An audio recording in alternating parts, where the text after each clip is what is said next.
ذکر و رحمت رب کا عبدہ زکریا۔ کاف ہا یا عین صاد یہ حروف مقطعات ہیں۔ راجح قول کے مطابق یہ اللہ تعالیٰ اور رسول کریم صلی اللہ تعالیٰ علیہ وآلہ وسلم کے درمیان اسرار و رموز کی باتیں، ان کا معنی لغت سے معلوم نہیں ہوتا۔ جیسے لغت آپ کو بتاتی ہے ذالک کا یہ معنی ہے، تلکا کا یہ معنی ہے، حروف مقطعات کا معنی لغت سے معلوم نہیں ہوتا، بلکہ حروف مقطعات کے معنی جو ہیں وہ رسول کریم علیہ الصلاۃ والسلام کی کچہری میں حاضری سے کھلتے ہیں۔ ان کا تعلق قال کے ساتھ نہیں ہے، حال کے ساتھ ہے۔ اللہ رب العزت نے ارشاد فرمایا ذکر و رحمت رب کا عبدہ زکریا۔ میرے محبوب صلی اللہ علیہ وسلم، یہ تیرے رب کی اس رحمت کا ذکر ہے جو اس نے اپنے بندے زکریہ پر فرمائی۔ ذکر و رحمت رب کا، تیرے رب کی اس رحمت کا ذکر ہے۔ دیکھیے اللہ تعالیٰ پوری کائنات کا رب ہے، پوری کائنات کی پیشانی پر میرے رب کی ربوبیت کی مہر لگی ہوئی ہے۔ اللہ تعالیٰ کافروں کا بھی رب ہے، مومنوں کا بھی رب ہے، نافرمانوں کا بھی رب ہے، فرما برداروں کا بھی رب ہے۔ لیکن یہ جو نسبت ہے نا ذکر و رحمت رب کا، کائنات کے ساتھ اللہ کی ربوبیت کا جو تعلق ہے وہ ملکیت کا ہے، جبکہ یہ جو نسبت ہے وہ نسبت محبت ہے۔ گویا اللہ پاک نے یہ فرمایا میرے محبوب صلی اللہ علیہ وسلم، میں رب تو ساری کائنات کا ہوں، لیکن میری ربوبیت کی جو برکھا آپ پہ برستی ہے وہ کسی اور پہ نہیں برستی۔ میری ربوبیت کا جو تعلق آپ کے ساتھ ہے وہ کسی اور کے ساتھ نہیں ہے۔ ایک ہے کہ بندہ یہ کہتا ہے کہ میں رب کا بندہ ہوں، اور ایک یہ ہے کہ اللہ تعالیٰ یہ فرمائے کہ یہ ہمارا بندہ ہے۔ یہ نسبت محبت ہوتی ہے۔ اس نے میرا بھی حال پوچھا تھا، اس نے میرا بھی حال پوچھا تھا، میں بھی عالی جناب تھا کل شب۔ ذکر و رحمت رب کا عبدہ زکریا۔ میرے محبوب یہ تیرے بندے، یہ تیرے رب کی اس رحمت کا ذکر ہے جو اس نے اپنے بندے زکریا پر فرمائی۔ اس نادا ربہ نداء خفیہ، جب اس نے اپنے رب کو چپکے چپکے سے پکارا، آہستہ آہستہ سے پکارا۔ دیکھیں بلا تشبیہ و تمثیل، ایک محفل ہوتی ہے نا، اس میں ایک بڑا بندہ بیٹھا ہے، ہر بندہ اس کے کان میں جا کے بات نہیں کرتا، کان میں بات وہ کرتا ہے جس کا اس کے ساتھ کوئی خصوصی تعلق ہوتا ہے۔ تو مراد کیا ہے کہ جب حضرت زکریا علیہ الصلاۃ والسلام اس مرحلے پر پہنچے کہ جس میں انہوں نے یہ دعا مانگی، تو انہوں نے دعا مانگتے ہوئے اپنے رب کے ساتھ اپنائیت کا اظہار کیا۔ میرے مالک، یعنی ایسا ایسا بات کی اور مخفی اور آہستگی سے اپنے رب کو پکارا۔ اس میں دعا کا یہ ایک ادب ہے کہ ٹھیک ہے بڑے مجموع میں دعا اونچی کی جاتی ہے، وہ حالات کا تقاضا ہوتا ہے، لیکن دعا جو ہے اس میں جتنا خضوع و خشوع ہوگا اللہ کی بارگاہ میں اتنی ہی زیادہ قبول ہوگی۔ اور ندان خفیہ سے یہ بھی مراد ہے کہ جب بندہ اللہ تعالیٰ کو پکارتا ہے تو اللہ تعالیٰ کی ذات وہ نہیں ہے کہ بندہ اونچی آواز سے پکارے تو اللہ تعالیٰ استغفر اللہ سنتا ہے، بلکہ میرے رب کی شان یہ ہے بندے کے دل میں خیال بعد میں پیدا ہوتا ہے، میرا خدا اسے پہلے جانتا ہے۔ اذ نادى ربہ نداء خفیہ، جب انہوں نے اپنے رب کو چپکے سے پکارا۔ ایک اپنائیت کا اظہار ہے۔ اشفاق صاحب کہا کرتے تھے کہ تم کیوں بیچ میں آتے ہو اپنے معاملات کے، اللہ کے سپرد کر دیا کرو۔ اللہ تعالیٰ سے کہو یا اللہ یہ بیٹا ہے تو نے دیا ہے، تیرا مال ہے، اس کی شادی کرنی ہے، تو ہی اس کا اہتمام فرما، تم کیوں بیچ میں آ جاتے ہو، کیوں اپنی مشکلات میں اضافہ کرتے ہو؟ اپنی طرف سے کوشش کر کے معاملہ اللہ کے سپرد کر دو، سب کچھ اسی کا ہے۔ یہ اپنائیت جو ہے نا، یہ عبدیت کی شان ہے۔ اذ نادى ربہ نداء خفیہ قال رب انی وہن العظم منی، کہنے لگے، عرض کی۔ دیکھیں بات ہوتی ہے نا، کالا کا معنی ہوتا ہے اس نے کہا۔ اگر بڑا چھوٹے کو کچھ کہے تو کالا کا معنی ہوتا ہے اس نے حکم دیا۔ اگر چھوٹا بڑے سے کہے تو لفظ وہی ہے، معنی بدل گیا، اس نے عرض کی۔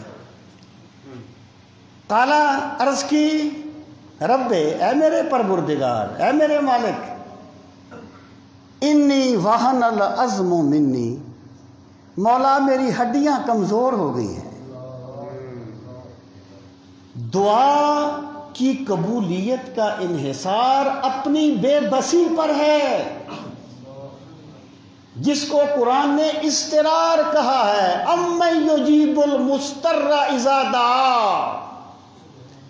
جب بندہ اپنے آپ کو بے بس کر دیتا ہے نا کہ مولا میں کچھ نہیں کر سکتا تو ہی ہے، تو پھر دعا جو ہے اللہ اس کو قبول فرماتا ہے۔ اپنی بے بسی، اسباب، دیکھیں بندہ اسباب میں الجھتا ہے، بندہ اسباب میں الجھتا ہے۔ حضرت شیخ عبد القادر جیلانی نے فرمایا تھا کہ اے بندے، جب تجھے کوئی تکلیف ہوتی ہے نا، میں توحید عرض کرنے لگا ہوں، جب تجھے کوئی تکلیف ہوتی ہے نا تو پہلے کوئی گھر کا ٹوٹکا کرتا ہے، کوئی چھوٹی موٹی دوائی کر لیتا ہے جو عموماً گھروں میں لی جائے، پیناڈول لے لو جیسے آج کل چلتا ہے معاملہ۔ اگر تجھے وہاں سے آرام نہ آئے پھر تو کسی طبیب کے پاس جاتا ہے، اگر تجھے وہاں سے بھی آرام نہ آئے تو کسی بڑے طبیب کے پاس جاتا ہے، پھر تو کسی اسپیشلسٹ کے پاس چلا جاتا ہے۔ جب دنیا کے ڈاکٹر اور طبیب کہہ دے نا تیرا علاج کوئی نہیں، پھر تو اپنے رب کی طرف رجوع کرتا ہے۔ فرماتے تھے، فرمایا آپ نے کہ جب تیرے پاس سارے اسباب تھے، سارے آپشن موجود تھے، تب تجھے یقین کامل ہوتا کہ مالک دوائی کچھ نہیں کرے گی اگر تو شفا نہیں دے گا، کوئی ڈاکٹر طبیب کچھ نہیں کرے گا اگر تو شفا نہیں دے گا۔ جب سارے اسباب موجود ہوں اور بندے کا بھروسہ اللہ کی ذات پر ہو، اس کو توحید کہا جاتا ہے۔ ایسے کرنے والے کو مواحد کہا جاتا ہے۔ بتوں سے تجھ کو امیدیں، خدا سے نو امیدی، مجھے بتا تو صحیح اور کافری کیا ہے۔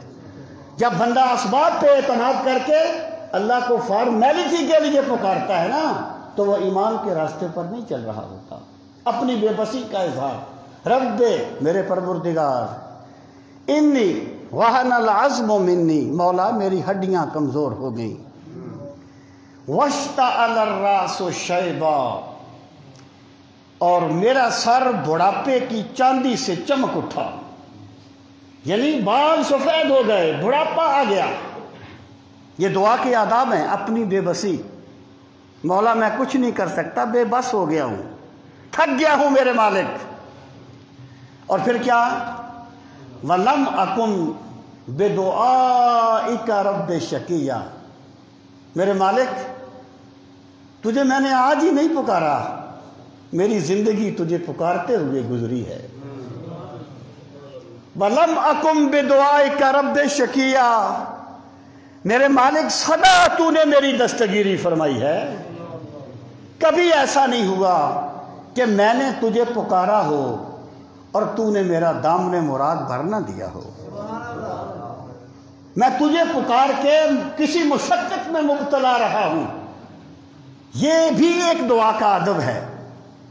اور جب بندہ یہ یقین رکھے، رسول کریم علیہ السلام نے فرمایا تھا اللہ تعالیٰ کو پکارا کرو اس حال میں کہ تمہیں دعا کی قبولیت کا یقین ہو، تمہیں یقین ہو، اور رب اپنے بندے کے ساتھ وہی معاملہ کرتا ہے جو بندہ اللہ کے بارے میں گمان کرتا ہے۔ اگر ایک بندہ کہتا ہے نہیں جی میرا کبھی کام نہیں ہوا، میری قسمت ہی ایسی ہے، میں ہمیشہ مار کھاتا ہوں، وہ مار ہی کھاتا ہے۔ اگر بندے کو یقین کامل ہوگا کہ میں اپنے رب کو جب پکاروں گا تو میرا خدا میری دستگیری فرمائے گا، اللہ اس بندے کا دامن مراد بھر دیتا ہے، اس کی جھولی بھر دی جاتی ہے۔ کہا فَلَمْ أَكُمْ بِدُعَائِكَ رَبِّ شَقِيًّا، پروردگار میں تجھے پکار کے کبھی خالی ہاتھ نہیں رہا۔ اب دعا کیا مانگی؟ وَإِنِّي خِفْتُ الْمَوَالِيَ مِنْ وَرَائِي، مجھے اپنے بعد اپنے والیوں سے خوف ہے۔ اولاد نہیں تھی، عمر وہاں پہنچ گئی، یہاں روٹین میں اولاد نہیں ہوتی، بیوی بانجھ ہے۔ حضرت زکریا بڑائی کا کام کرتے تھے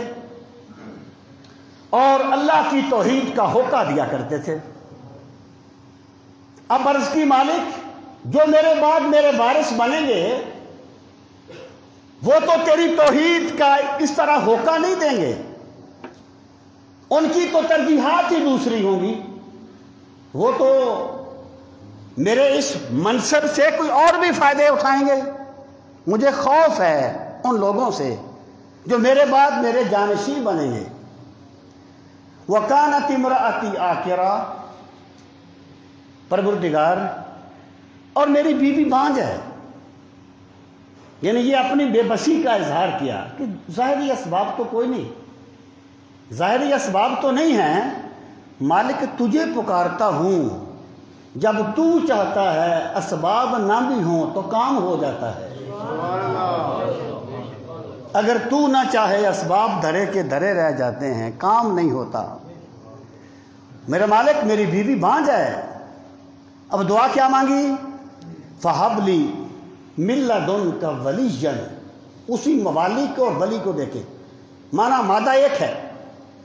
پروردگار عالم جو میرے جانشی بننے والے ہیں وہ نیک راستے پر چلنے والے نہیں، وہ کاروبار کریں گے، وہ تیری توحید کے ہوکے کی بجائے اپنی ذات کی پوجا کروائیں گے۔ میرے مالک مجھے ایک وارث عطا کر دے، مجھے ایک جانشین عطا کر دے۔ فَحَبْ لِي مِن لَدُنْكَ وَلِيًّا، مجھے دے میرا جانشین۔ کیا کرے؟ یرثنی ویرث من آل یعقوب، حضرت یعقوب کے بیٹے ہیں، ان سب کی اولاد ہے، 7-8 خاندان ہیں، سارا بنی اسرائیل حضرت یعقوب کی آل ہے۔ تو کہتے ہیں پروردگار مجھے بیٹا عطا فرما جو میرا بھی وارث بنے اور آل یعقوب کا بھی وارث بنے۔ سامعین محترم، یہاں ایک چیز پہ آپ نے غور کرنا ہے۔ اسلامی تعلیمات کے مطابق انبیاء کا وارث کوئی نہیں بنتا، یعنی انبیاء کا ورثہ ان کے وارثوں میں تقسیم نہیں ہوتا۔ رسول کریم علیہ الصلوۃ والسلام نے فرمایا نحن معاشر الانبیاء لا نرث ما ترکنا فہو صدقہ، کما قال النبی صلی اللہ علیہ وسلم، ہم گروہ انبیاء ہمارا کوئی وارث نہیں بنتا، ہم جو بھی چھوڑتے ہیں وہ صدقہ کیا جاتا ہے۔ امام سرخسی کہتے ہیں انبیاء کا ورثہ اس لیے تقسیم نہیں ہوتا. دیکھیں تھوڑا سا مادی لحاظ سے غور کریں کہ رسول کریم صلی اللہ تعالیٰ علیہ وآلہ وسلم نے جب نبوت کا اعلان فرمایا تو اس وقت آپ کے پاس کوئی مادی دولت نہیں تھی. وصال کے وقت بھی آپ نے کوئی مال اکٹھا نہیں کیا تھا، یہ الگ بات ہے. لیکن بہرحال آپ 15 لاکھ مربع میل کے حکمران تھے مادی اعتبار پر. روحانی مقامات تو الگ ہے نا جی، اس کی میں بات نہیں کر رہا. اب کوئی بندہ یہ کہے، سرخسی کہتے ہیں، کوئی بندہ یہ کہے کہ شاید نبی نے نبوت کا اعلان اس لیے کیا ہو تاکہ وہ پیسے اکٹھے کر لے، اپنے وسائل جمع کر لے.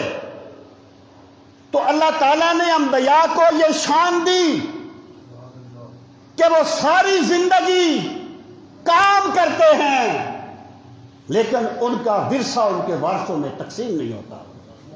یہ اخلاص کی انتہا ہے، یہ للہیت کی انتہا ہے.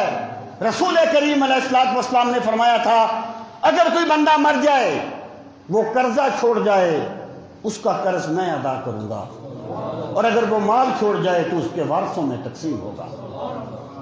انبیاء درہم و دینار میں ان کا کوئی وارث نہیں بنتا، ان کی وراثت نبوت ہوتی ہے اور علوم ہوتے ہیں. اب آپ دیکھیے حضرت زکریا یہ دعا مانگتے ہیں یرثنی و یرث من آل یعقوب، پروردگار مجھے بیٹا دے جو میرا بھی وارث بنے اور آل یعقوب کا بھی وارث بنے. اگر کوئی بندہ یہ کہے کہ قرآن تو کہتا ہے نبیوں کا وارث بنتا ہے، تم کیسے کہتے ہو انبیاء کا وارث نہیں ہوتا؟ اور حضرت سلمان کے بارے میں فرمایا وہ وارث سلیمان و داؤد، حضرت سلمان حضرت داؤد کے وارث ہوئے. میرے بھائی میں یہاں پہ ایک بات یہ عرض کروں کہ بات وہ بیان کی جاتی ہے جس میں کوئی خبریت پائی جائے. صحافی کہتے ہیں، مثال ہے ان کی، سن لیں، انہی کے لفظوں میں سن لیں. وہ کہتے ہیں اگر کتے نے بندے کو کاٹا تو یہ کوئی خبر نہیں ہے، کتے بندوں کو کاٹتے رہتے ہیں. اگر بندے نے کتے کو کاٹا تو یہ خبر بنے گی. بتایا وہ جاتا ہے جس میں کوئی خبریت ہو. حضرت عیسیٰ کے بارے میں کہا یکلم الناس فی المہد وکہلا،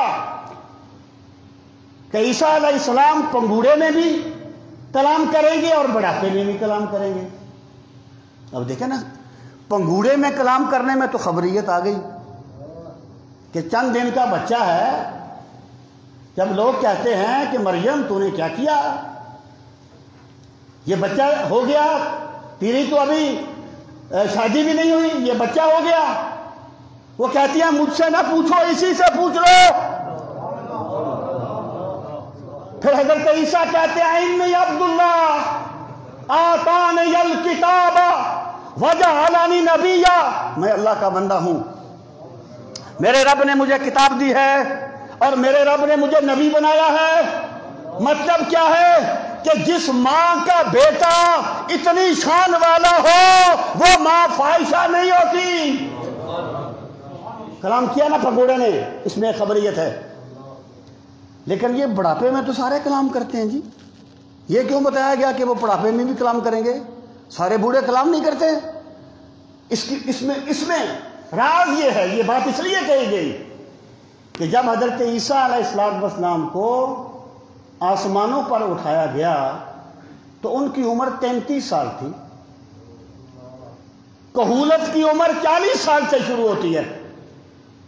کہولت 40 سال سے شروع ہوتی ہے، ان کی عمر 33 سال تھی.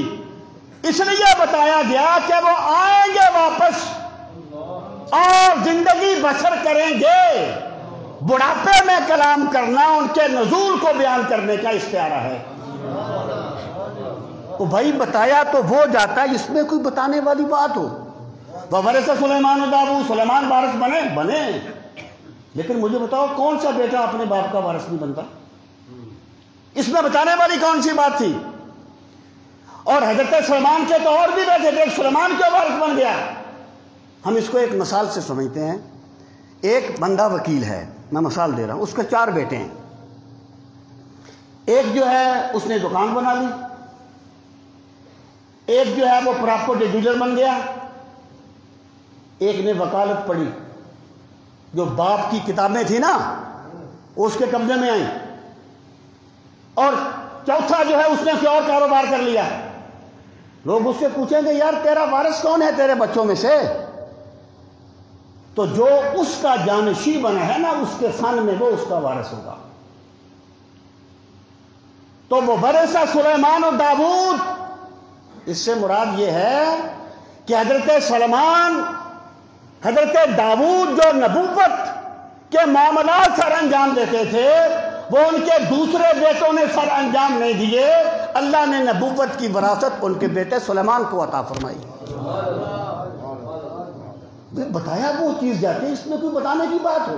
اب کیا جی میں نے ایک بندہ دیکھا وہ باتیں کر رہا تھا، وہ بندے تو باتیں کرتے ہیں، اس میں بتانے والی کون سی بات ہے؟ اور پھر آپ دیکھیں حضرت زکریا دعا مانگتے ہیں یار سونی میرے مالک وہ میرا وارث بنے۔ مجھے بتاؤ کیا بیٹے باپ کے وارث نہیں بنتے؟ تو اس میں بیان کرنے کی کیا بات ہے کہ وہ میرا وارث بنے؟ وَيَرِثُ مِنْ آلِ یعقوب، اور وہ آل یعقوب کا وارث بنے۔ پہلی بات تو یہ ہے کہ مال و دولت کی اہمیت میرے اور آپ کے نزدیک تو ہو سکتی ہے، اللہ کے انبیاء کے نزدیک اہمیت دین کی ہوتی ہے، دنیا کی نہیں ہوتی۔ اہمیت دین کی ہوتی ہے، دنیا کی نہیں ہوتی۔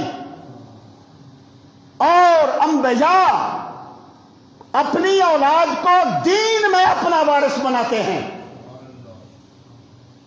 جب حضرت سیدہ فاطمہ الزہرا رضی اللہ تعالی عنہ گئی غلام لینے کے لیے، لونڈی لینے کے لیے، مطالبہ غلط نہیں تھا، لیکن سرکار نے فرمایا بیٹا ابھی بدر کے یتیم باقی ہیں، میں تمہیں ایک تسبیح بتاتا ہوں اس کو پڑھا کر، اس سے بہت بہتر ہے۔ پھر تسبیح فاطمہ بتائی۔ یہ دنیا کی اہمیت دنیا داروں کے نزدیک ہے، دین انبیاء کے نزدیک پیمانے دوسرے ہوتے ہیں، معیار دوسرے ہوتے ہیں۔ تو حضرت زکریا کیا کہتے ہیں یرثنی ویرث من آل، مجھے بتائیے پوری آل یعقوب میں اور کوئی وارث نہیں تھا اور کوئی بیٹا بچہ نہیں تھا؟ بچے تو تھے، وہ تو قرآن نے پہلے کہہ دیا انی خفت الموالیہ، مجھے اپنے جانشینوں سے خوف ہے، بچے تو تھے نا۔ تو اگر اس سے مراد مال کی میراث تھی تو مجھے بتائیے پوری آل یعقوب کا وارث زکریا کا بیٹا کیوں بنے گا؟ 7-8 خاندان ہے نا، سمجھے میری بات کو، 7-8 خاندان ہے نا، تو پورے خاندانوں کا وارث زکریا کا بیٹا کیوں بنے گا؟ تو یہاں یرثو سے مراد وہ وراثت نہیں ہے، اس سے مراد ہے نبوت میں کسی کا جانشین بن جانا۔ اس کا ترجمہ کیا سید عبداللہ نے، سید عبداللہ علی جو بعد میں مسلمان ہوئے، پہلے نان مسلم تھے، انہوں نے کہا ریپریزنٹ می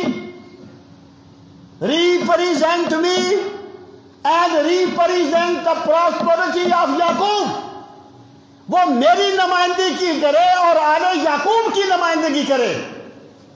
تو یہاں پر وراثت سے مراد انبیاء کی نمائندگی ہے، مال و دولت کا حصہ مراد نہیں ہے، ورنہ پوری آل یعقوب کا وارث زکریا کا بیٹا کیسے بن سکتا تھا؟ مجھے بتائیں تو صحیح۔ یرثنی ویرث من آل یعقوب، پروردگار میرا وارث بنے، یعنی جو میں نبوت کا پیغام لے کے گلی گلی کریا کریا ہوکا دیتا ہوں، میرے مالک کو میرا بیٹا یہی کام کرے۔ وہ آل یعقوب، اور آل یعقوب کو 70,000 نبی آئے ہیں آل یعقوب میں، بنی اسرائیل میں۔ آل یعقوب کو میرے مولا تو نے جو نبوت کا شرف بخشا ہے نا، میرا بیٹا اس آل یعقوب کا وارث بن جائے اور اپنے آباء و اجداد کی طرح مقام نبوت میں فائز ہو اور لوگوں کو تیری بارگاہ کی طرف بلائے اور تیری توحید کے ہوکے دے۔ یرثنی ویرث من آل یعقوب، پھر کیا کہا وَاجْعَلْهُ رَبِّ رَضِیًّا، میرے مالک اسے ایسا بنا دے کہ تو اس سے راضی ہو۔ انبیاء کی ترجیح دنیا نہیں ہوتی، انبیاء کی ترجیح دین ہوتا ہے۔ پروردگار ایسا بنا دے اسے کہ تو اس سے راضی ہو۔ روایات میں آتا ہے حضرت یحییٰ جو اس دعا کے نتیجے میں اللہ تعالیٰ نے آپ کو عطا فرمائے، ان کو اللہ تعالیٰ نے بہت زیادہ خشیت نصیب فرمائی، اللہ کی یاد میں بہت روتے تھے۔ حضرت زکریا نے عرض کیا مولا یہ تو ہر وقت تیری یاد میں روتا رہتا ہے، اسے تو اور چیزیں اس کی ترجیحات میں ہی نہیں ہے۔ تو اللہ پاک نے فرمایا زکریا تم نے کہا تھا نا ایسا بیٹا دینا جس سے تو راضی ہو، تو زکریا جس سے میں راضی ہو جاتا ہوں اسے اپنی یاد میں رونے کی توفیق دے دیتا ہوں۔ وَاجْعَلْهُ رَبِّ رَضِيًّا، پروردگار اسے ایسا بنا دے جس سے تو راضی ہو۔ نہیں لے جاؤ۔ یا زکریا اِنَّا نُبَشِّرُكَ بِغُلَامٍ، دعا مانگی نا، فارمیلٹی نہیں تھی، دعا مکفہ اور مسجع ہونی ضروری نہیں ہوتی، دعا میں اخلاص درکار ہوتا ہے۔ لفظ ٹوٹے ہوئے ہی کیوں نہ ہوں، اخلاص کی طاقت ہو تو اسے پر لگ جاتے ہیں۔ اللہ پاک فرماتا ہے جب انہوں نے یہ دعا مانگی ہم نے کہا یا زکریا، اے زکریا انا نبشرک بغلام، ہم تمہیں ایک بیٹے کی بشارت دیتے ہیں، اسمہ یحییٰ، بیٹا بھی دیتے ہیں، بیٹے کا نام بھی رکھتے ہیں، اس کا نام یحییٰ ہوگا۔ لم نجعل لہ من قبل سمیہ، ہم نے اس سے پہلے اس کا کوئی سمی نہیں بنایا۔ سمیہ کا معنی ہم نام بھی ہوتا ہے، لیکن ہم نام میں بھی وہ کیا ہے کہ مجھ کو اچھا نہیں لگتا کوئی ہم نام تیرا، مجھ کو اچھا نہیں لگتا کوئی ہم نام تیرا، کوئی تجھ سا ہو تو پھر نام بھی تجھ سا رکھے۔ اس میں بھی ایک چیز ہے، لیکن محض نام جو ہوتا ہے وہ افضلیت کا معیار نہیں ہوتا۔ تو اللہ پاک نے فرمایا ہمیں تمہیں ایسا بیٹا دیں گے جس کا نام یحییٰ ہوگا، اور پہلے اس نام کا کوئی بیٹا نہیں ہے، کوئی بچہ نہیں ہے۔ اور دوسرا یہ لفظ سمون سے نکلا ہے، اور سمون بلندی کو کہتے ہیں، اور یہ قول یہاں پہ مجھے راجح لگتا ہے۔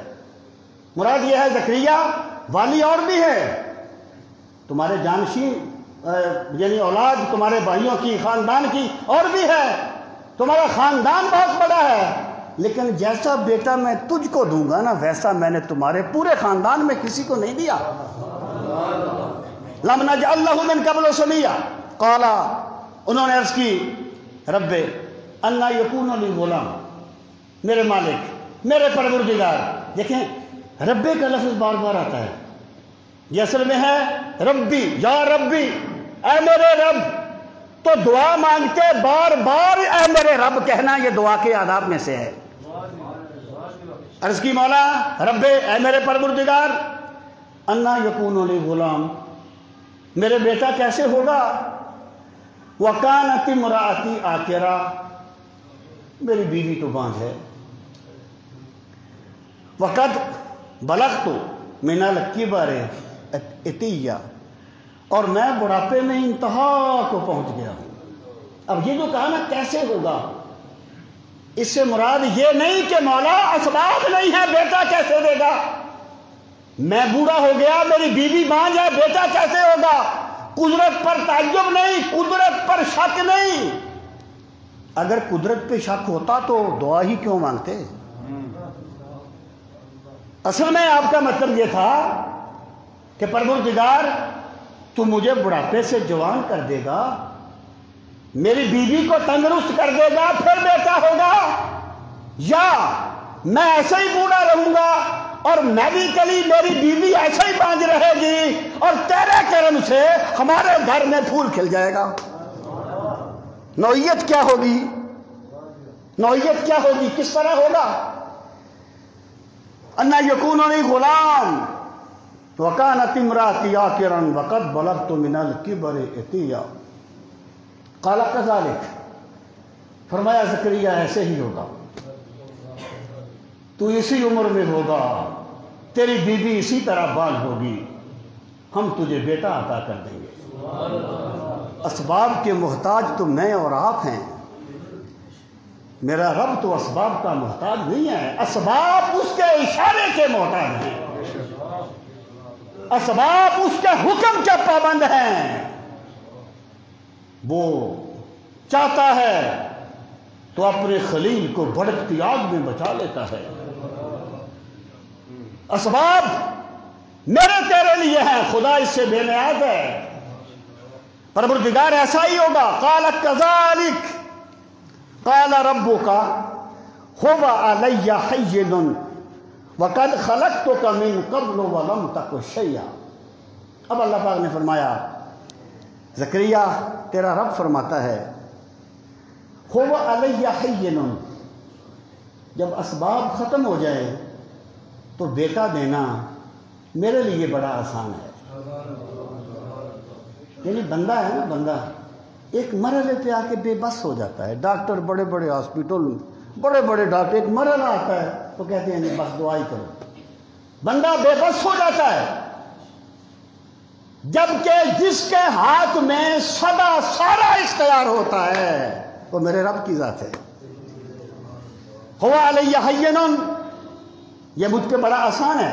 آگے پھر ایک دلیل دیکھیں، جب ایک مستقبل کی بات ہوتی ہے نا، مستقبل کی، اس کی دلیل آپ نے ماضی سے دینی ہوتی ہے۔ یعنی آپ کا ایک دوست ہے، وہ کہتا ہے کہ یار اگر مجھ پہ ایسے حالات آ گئے تو میری مدد کرے گا؟ آپ کہتے ہیں کروں گا۔ وہ کہتا ہے یار کیسے مجھے یقین ہوگا؟ آپ کہتے ہیں وہ فلاں وقت جب تجھ پہ مشکل وقت آیا تو میں نے تیری مدد نہیں کی تھی، میں تیرے ساتھ نہیں کھڑا ہوا تھا۔ یعنی مستقبل تو ابھی غیب کا معاملہ ہے نا، دلیل تو ماضی سے دی جائے گی یا حال سے دی جائے گی۔ اللہ پاک نے فرمایا، وہ جو قرآن مجید میں فرمایا گیا کہ قال من یحیی العظام وہی رمیم، دیکھیے مستقبل کی دلیل ماضی سے، قال من یحیی العظام وہی رمیم، وہ کہتا ہے جب ہڈیاں مٹی میں مل جائیں گی تو کون زندہ کرے گا؟ قل یحییھا الذی انشأھا اول مرہ، فرمائیے جس نے قطرہ آب سے انسان بنایا تھا نا، وہ خاک کے قطرے سے بھی انسان پیدا کر سکتا ہے، دلیل ماضی سے۔ تو حضرت زکریا سے اللہ تعالیٰ نے فرمایا یہ مجھ پہ آسان ہے زکریا، وَقَدْ خَلَقْتُكَ مِن قَبْلُ، اس سے پہلے میں نے تجھے بھی پیدا کیا تھا، وَلَمْ تَكُ شَيْئًا، اور تو کچھ نہیں تھا۔ یعنی بندے کی یہ ایک نفسیاتی حقیقت ہے کہ بندہ خلاف قانون چیز کو اہمیت دیتا ہے۔ گھاس کا تنکا جو زمین سے اگتا ہے وہ پتھر کے بولنے سے چھوٹی قدرت نہیں ہے میرے رب کی، لیکن کیونکہ تنکے اگتے رہتے ہیں، گھاس اگتی رہتی ہے، بندہ ان کو اہمیت نہیں دیتا۔ بندہ ہمیشہ خلاف عادت چیز کو اہمیت دیتا ہے، ورنہ پتھر کے چلنے سے بندے کا چلنا کوئی کم قدرت کا اظہار نہیں ہے میرے خدا کی، لیکن بندہ اس پہ غور نہیں کرتا۔ تو فرمایا اے زکریا ہم نے تجھے بھی پیدا کیا اس سے پہلے، وَلَمْ تَكُ شَيْئًا، اور تو کچھ نہیں تھا، تو قطرہ آب تھا، ہم نے تجھے زکریا بنا دیا، ہم نے تیرے سر پہ نبوت کا تاج رکھ دیا۔ قال رب اجعل لی آیہ، عرض کی پروردگار مجھے کوئی نشانی دے دے، جب یہ وقت آئے نا مجھے اپنی قدرت کی کوئی نشانی دے دے۔ قال آیتک اللہ تکلم الناس ثلاث لیال سویہ، نشانی یہ ہے کہ تو 3 دن لوگوں سے کلام نہیں کر سکے گا، یعنی زبان میں کوئی بیماری نہیں ہوگی، زبان میں کوئی عیب نہیں ہوگا، زبان سلامت ہوگی، ہم تکلم لے لیں گے۔ یہ میرے رب کی شان ہے اگر وہ چاہے تو صحیح آنکھیں نہ دیکھیں،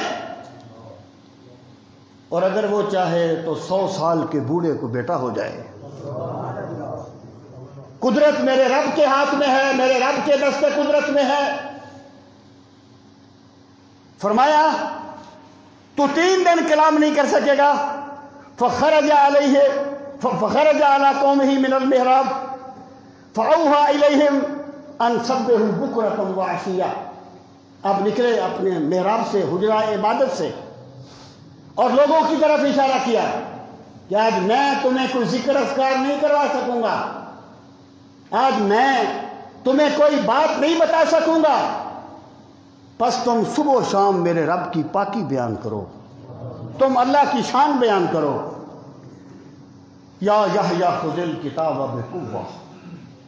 جب حضرت یحییٰ کی ولادت ہوئی تو اللہ پاک نے فرمایا اے یحییٰ کتاب کو مضبوطی سے پکڑ لے۔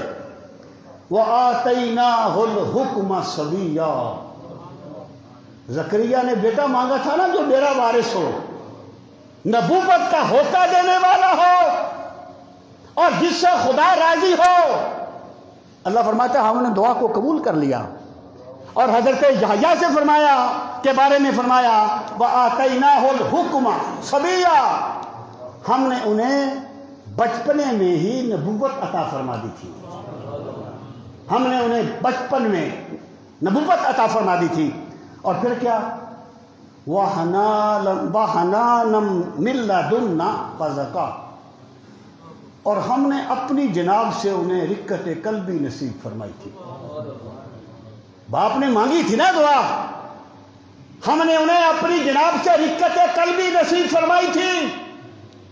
یہ دل کی رقت، اپنے گناہوں کو یاد کر کے آنسو چھلک پڑنا، میرے خدا کی بہت بڑی عنایت ہے، میرے رب کا بہت بڑا کرم ہے۔ جب ایک صحابی سرکار کی بارگاہ میں آئے، کہنے لگے یا رسول اللہ صلی اللہ علیہ وسلم میرا دل بڑا سخت ہو گیا ہے، کوئی ایسا طریقہ بتائیں کہ میرے دل میں نرمی آئے۔ آپ نے فرمایا یتیم کے سر پہ شفقت سے ہاتھ پھیرا کر، اللہ تجھے دل کی نرمی عطا فرمائے گا۔ وَحَنَانًا مِن لَّدُنَّا، ہماری جناب سے وہ بڑے رحم دل تھے، وَزَكَاةً، اور صاف دل والے تھے، وَكَانَ تَقِيًّا، اور اللہ سے ڈرنے والے تھے، وَبَرًّا بِوَالِدَيْهِ، اپنے والدین کے ساتھ نیکی کرنے والے تھے۔ کیونکہ والد نے مانگتے ہوئے کوئی مادی لحاظ سے بیٹا نہیں مانگا تھا، والد نے مانگتے ہوئے ایسا بیٹا مانگا تھا جس سے اللہ راضی ہو، جو منصب نبوت پر فائز ہو۔ تو اللہ پاک فرماتا ہے ہم نے وہ بیٹا دیا جو اپنے والدین کے ساتھ بڑی نرمی کرنے والا، بڑا احسان کرنے والا، حسن سلوک کرنے والا۔ وَلَمْ يَكُنْ جَبَّارًا عَصِيًّا، وہ سخت دل نہیں تھا اور گناہ کرنے والا نہیں تھا، ہم نے اسے دل کی نرمی بھی دی تھی، ہم نے اسے نیکی کے راستے پر گامزن بھی کیا تھا۔ پھر فرمایا یہ کیسا بیٹا تھا؟ وَسَلَامٌ عَلَيْهِ يَوْمَ وُلِدَ وَيَوْمَ يَمُوتُ وَيَوْمَ يُبْعَثُ حَيًّا۔ بندے کی زندگی میں 3 دن ایسے آتے ہیں جب وہ ایک جہان سے دوسرے جہان میں جاتا ہے۔ ایک جب وہ اس دنیا میں آتا ہے، پیدا ہوتا ہے، وہ عالم غیب سے عالم شہادت میں آتا ہے۔ دوسرا جس دن وہ مرتا ہے، عالم شہادت سے عالم برزخ میں جاتا ہے۔ اور تیسرا جس دن وہ قبر سے اٹھایا جائے گا، عالم برزخ سے عالم آخرت میں جائے گا۔